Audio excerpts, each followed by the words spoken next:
it's said that the lotus flower, the beautiful lotus flower, does not grow in soil which is just on high ground.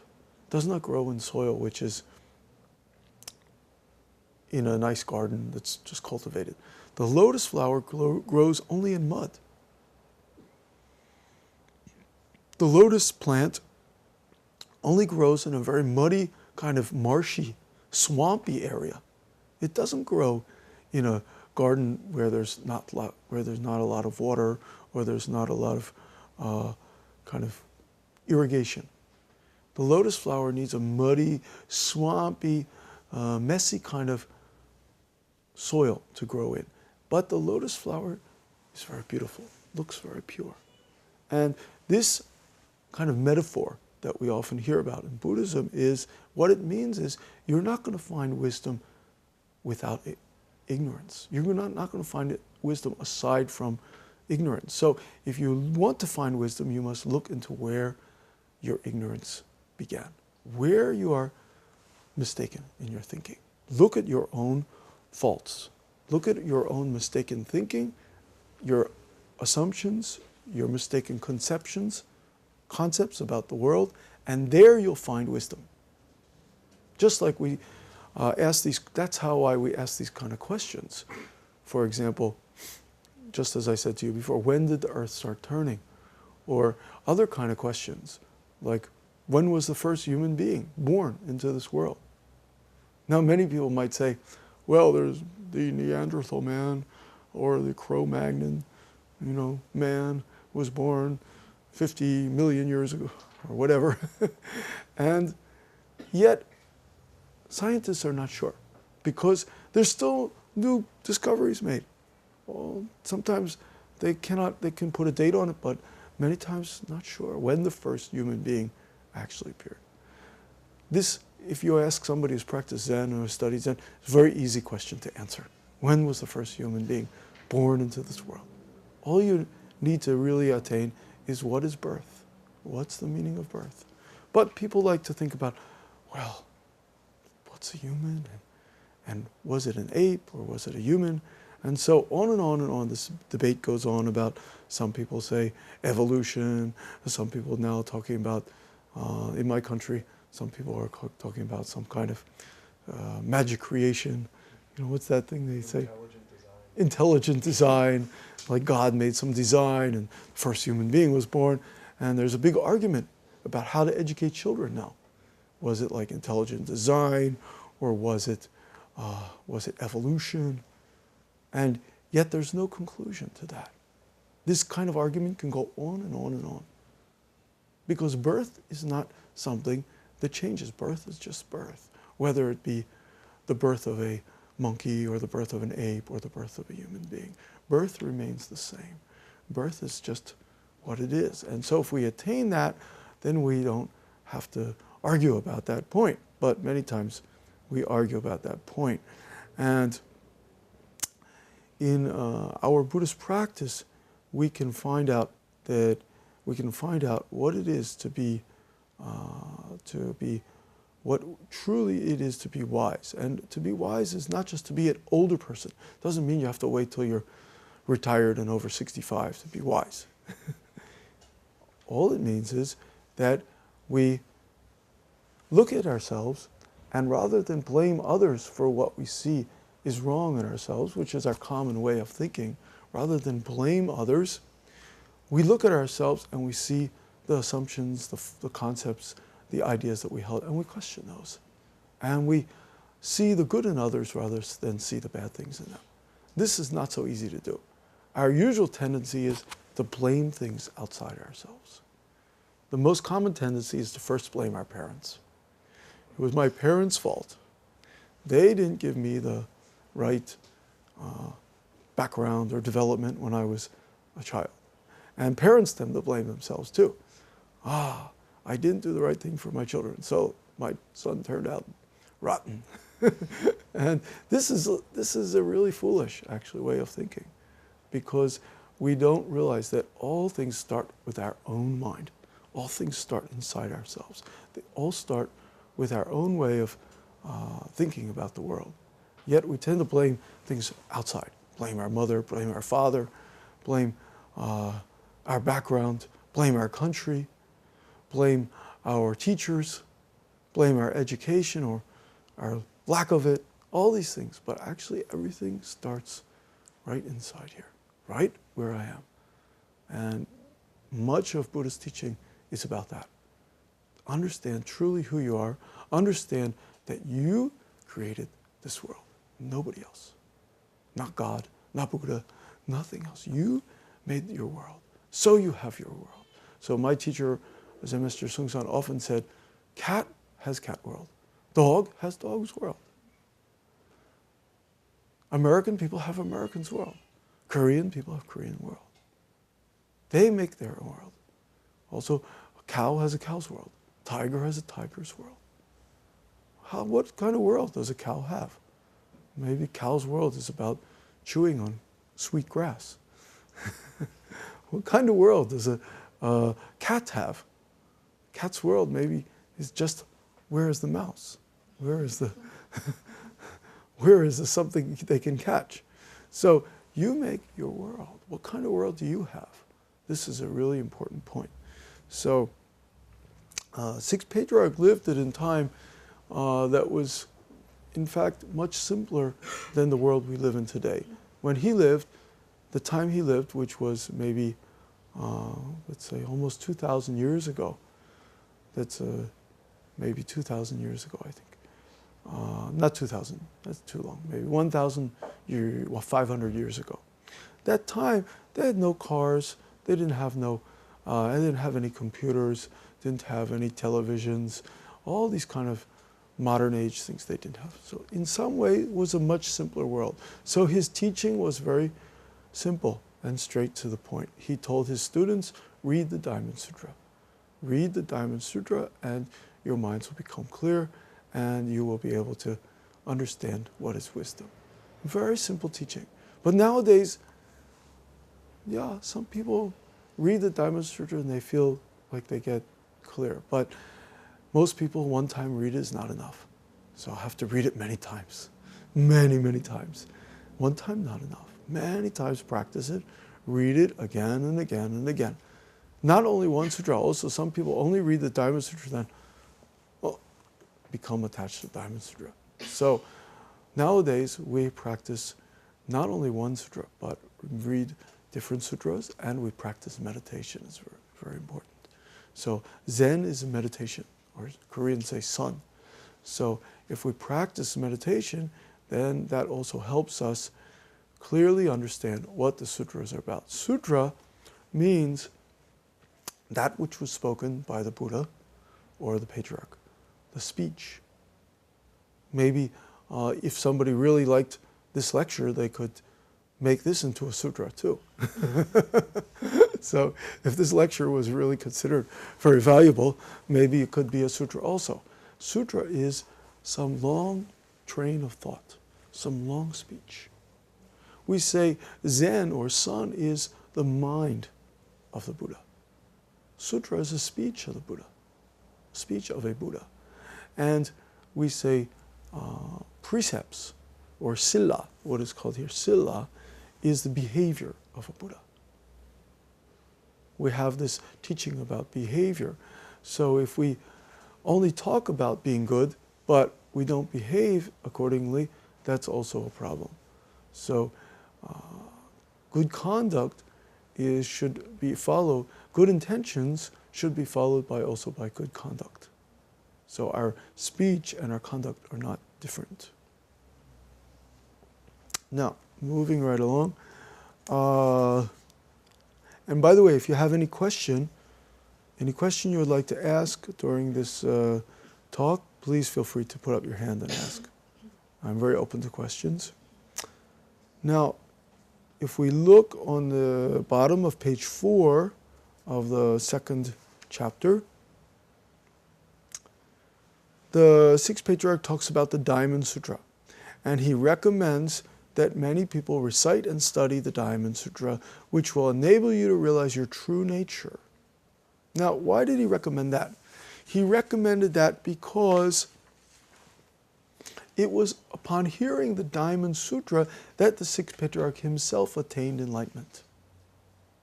He heard the Diamond Sutra when he was just a young man or a young boy, almost teenager, and he was helping his mother, as we talked about earlier, he's helping his mother, and he went to the market and he sold the wood to help his mother, and he heard the Diamond Sutra, and at that point he got enlightenment. So he always recommends to his students that they hear the Diamond, that they practice the Diamond Sutra, that they recite the Diamond Sutra.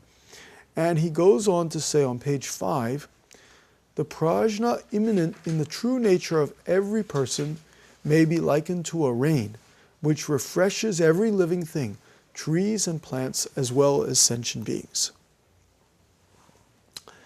Now, this is interesting because he says that everybody has prajna inside themselves. Everybody has the capacity for wisdom. And he compares wisdom to a rain. So, one thing interesting, if there's too much rain, many times a whole village is flooded out, or people lose their homes, especially people whose homes are near a river. They will lose their homes and they will suffer immensely. And the sixth patriarch talks about that, and he says, those people whose capacity is very small, when the rain of wisdom, when the rain of prajna comes down, they are at a loss what to do. And they are like people whose houses were in a flood. And they're like swimming through the water, but they're helpless. And they don't know how to get to dry land. And they're like lost in this water.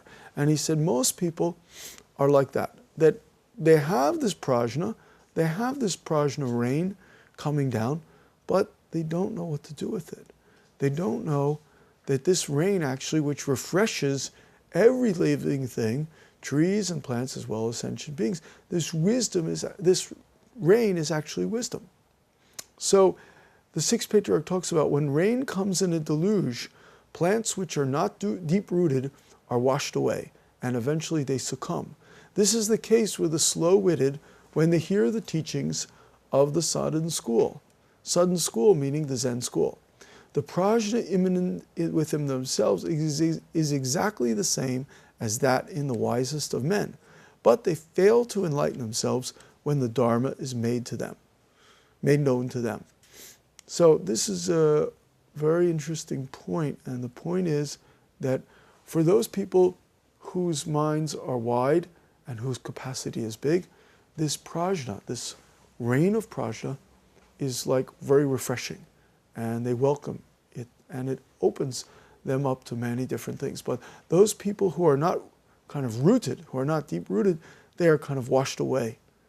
Plants which are not deep-rooted are washed away. So if we don't have a strong kind of basis, a strong kind of roots, then it's very easy to become washed away when this wise teaching is given. And then the patriarch goes on to say, prajna does not vary among persons. What makes the difference is whether one's mind is enlightened or deluded.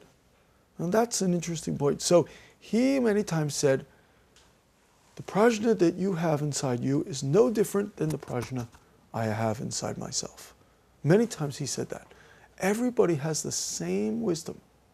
Only the difference is whether your mind is clear or not, whether your mind is enlightened or not.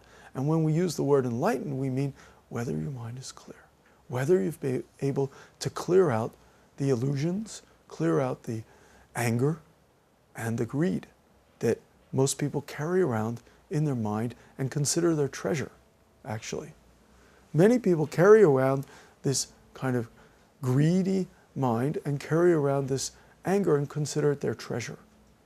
So if we can empty our minds of these three things, then we can experience this wisdom, this rain of wisdom, which then helps us grow in many ways.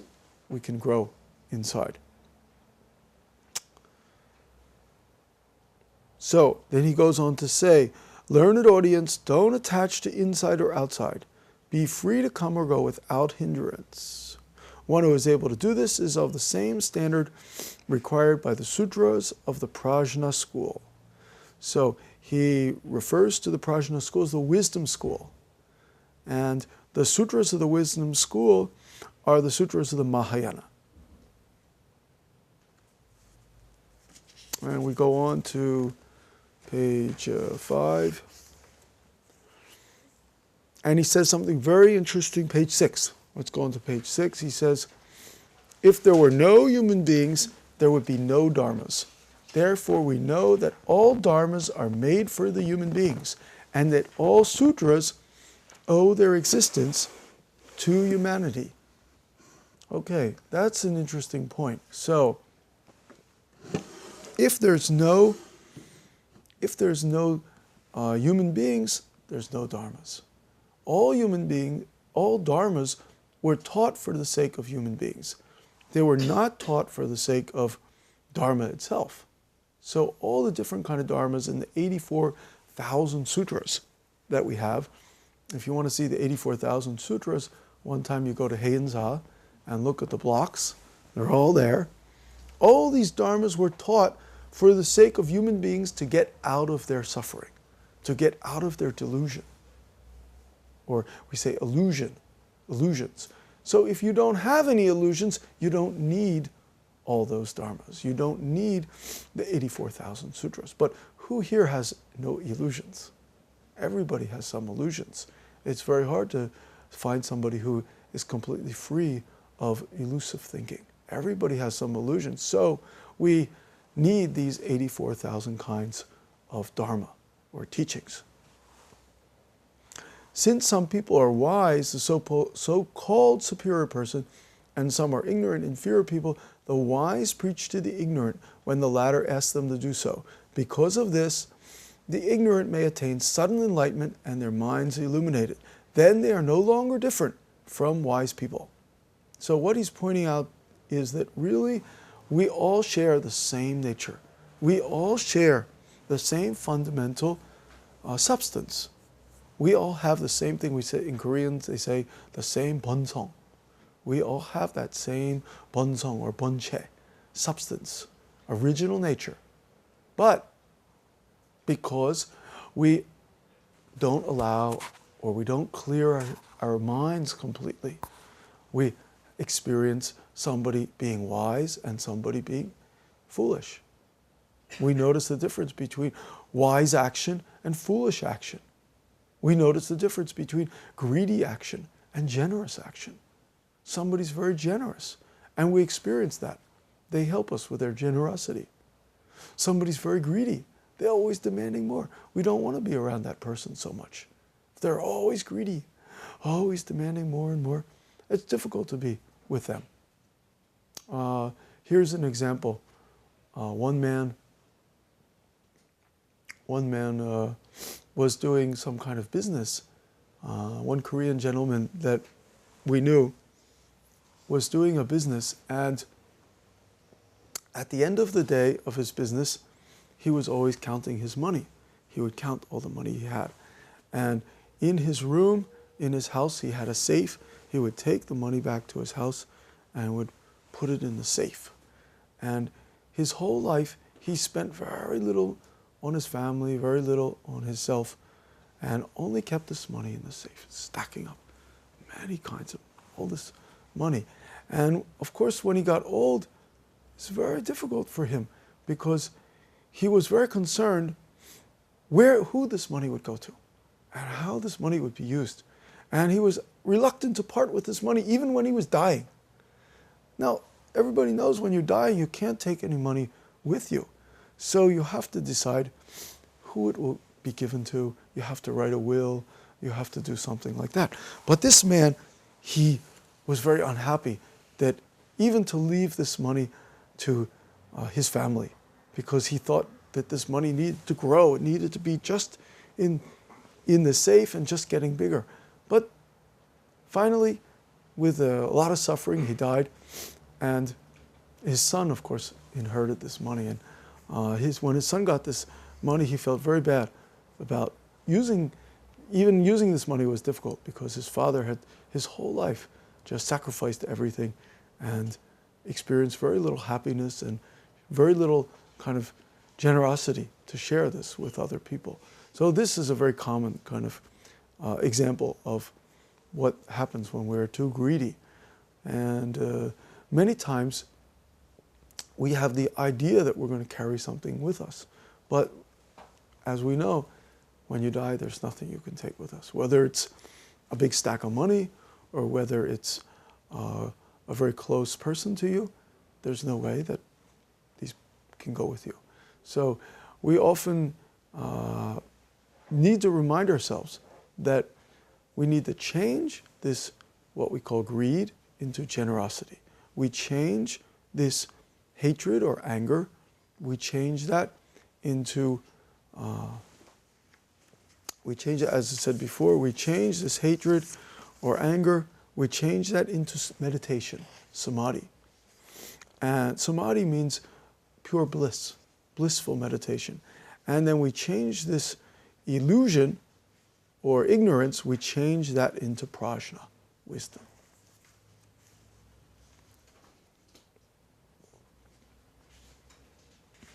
Are there any questions?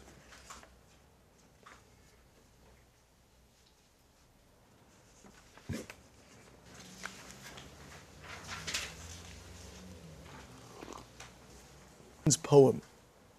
I don't know why when they edited it, they didn't take out this word. But I guess stanza is still a word that's used nowadays. I have a formless stanza for all of you to recite.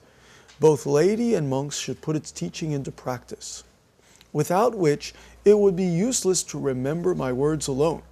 So Sixth Patriarch was very generous. He's very kind. He said, it's not going to be possible for you to remember all my words, but I'm going to give you this poem.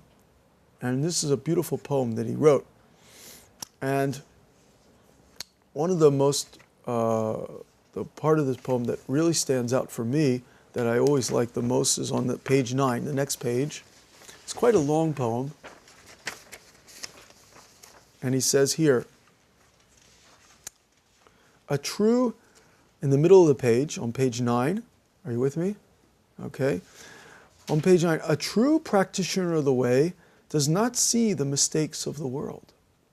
If you find faults with others, you yourself are already in the wrong.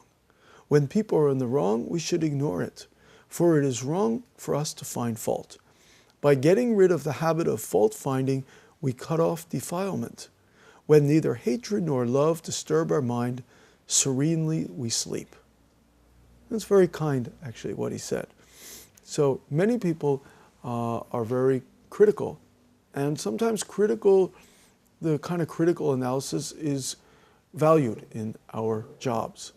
If we are critical and we're able to critically analyze something and criticize those who have not really penetrated to the matter, we are rewarded in our jobs, and especially in today's world. But if we use that critical, analytical mind to find faults with others, then we also make some fault ourselves. And by finding faults with others, we get into a bad habit, this habit of fault finding. So the Sixth Patriarch says, if you can cut off that habit, getting rid of that habit of fault finding, you will have neither hatred nor love disturbing your mind. So even love was considered a disturbance to the mind. And you will sleep serenely. So this is his poem, a very interesting point that he made here. Also, he goes on to say here, if you look further down on page 9, Buddha Dharma is in this world. Enlightenment is also found in this world. If you search for Bodhi, Bodhi means if you search for peace, outside of this world, it's like looking for a rabbit's horn. Right view means to transcend the world. Wrong view is called worldly. When both right and wrong views are completely taken away, the nature of Bodhi appears. True peace appears. So this poem or stanza is the teaching of the Sudden School. It is also called the Great Ship of Dharma. Deluded people can listen to the sutras for kalpas, but enlightenment can be attained in an instant. So that's another reason that his school was called the sudden school, because enlightenment can be attained in an instant. But delusions can go on for kalpas. Kalpas means a very, very long period of time. And after all the people heard this, the governor Wei, the government officials, Taoists, and laymen were all enlightened, and they exclaimed, well done, well done. Who would have expected that a Buddha was born in Guangdong? So Guangdong is, by the way, is right now, if you want to find where Guangdong is, it's the area of China that's called Canton, Guangdong province, nowadays Gwangju, very, very close to Hong Kong. Okay, so we finished chapter 2 today. We completely finished chapter 2. Are there any questions about this? Anything people like to ask about?